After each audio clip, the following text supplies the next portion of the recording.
Sometimes the disease can progress silently inside their body, unchecked, and they only discover when it's too late, when they start already developing symptoms of kidney failure.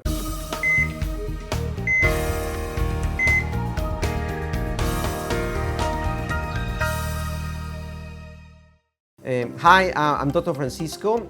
I'm a specialist nephrologist and a transplant immunologist working at Francisco Medical Center, which is this clinic.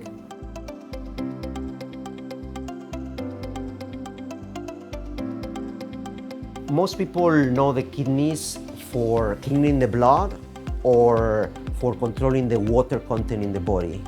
The kidneys clean the blood by having some filters inside, microfilters of toxins. So when we, in our body, inside our body, all our cells are producing byproducts when they are working. So the kidneys clean those byproducts, but also whatever we eat or medications we take, they are also byproducts of toxins, so the kidney cleans them off. But the kidney also, through these filters, can control how much water is in our body. If we drink in excess, our kidneys will pass it as urine. If we are a little bit dehydrated, our kidneys probably retain water. But there are other important functions of the kidney that many people don't know and are equally important.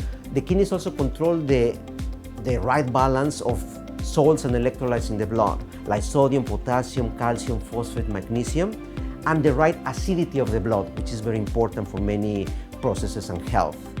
But the kidneys also participate in the prevention of anemia by producing a hormone called erythropoietin, participate in bone health, activating vitamin D, which apart from participating in bone health also can help you in the immune system and other processes.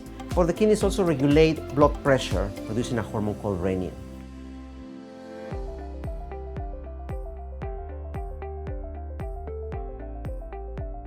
Many people think it's not very common. Other people think that it's actually quite common.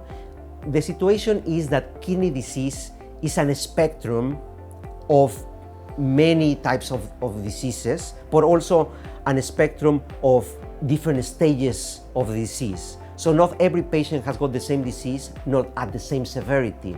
So that's why it's sometimes very difficult to talk about statistics, and also every disease behaves differently with different treatment, different prognosis, etc., different risks as well.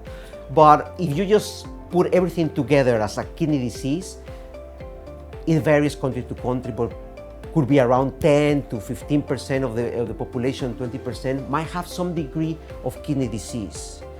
But what strikes me more is that many people don't even know that they have it.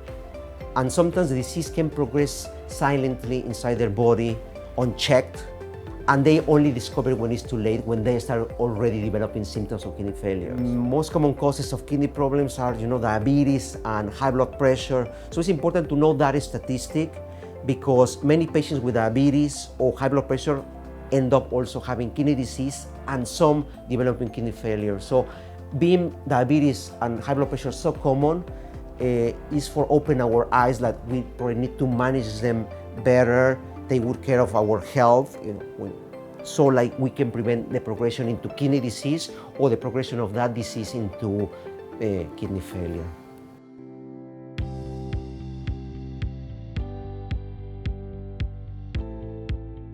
Unfortunately, most patients with kidney disease don't have any symptom, so they are unaware that they have kidney disease. The symptoms only appear when the disease is quite severe or quite advanced. Yeah? So many patients with kidney disease are detected incidentally, just because went for a medical checkup, or they have other conditions like high blood pressure, and the doctor checked on the kidney and was detected. But in many patients, because there's no symptom, the disease just continues unchecked, and once they develop the symptoms, it's sometimes a little bit too late. It's advanced disease. So what symptoms can have?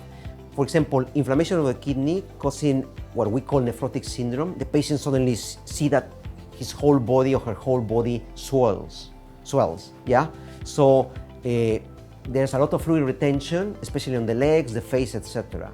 So that one obviously will prompt to see the doctor. Some patients might see blood in the urine and then go and see the doctor. Might be something mild or not, but that will prompt them to see the doctor.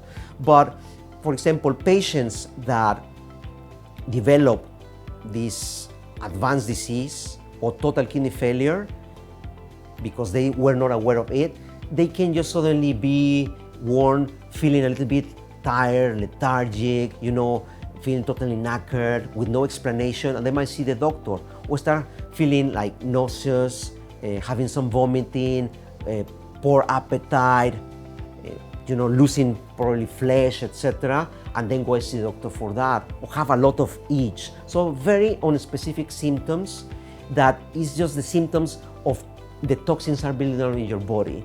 So unfortunately, there is not like a real hearing that can tell you, oh, you have kidney disease, early kidney disease, and you should go and see the doctor. There are some symptoms quite specific. So my recommendation is always bear in mind that no harm, going for checkups, especially if you have personal or family risk factors for diseases related to the kidneys, like high blood pressure, diabetes, or kidney disease itself. And because, lifestyle, diet is an important risk factor for kidney disease and chronic illness, always do your best to have a good, healthy habits.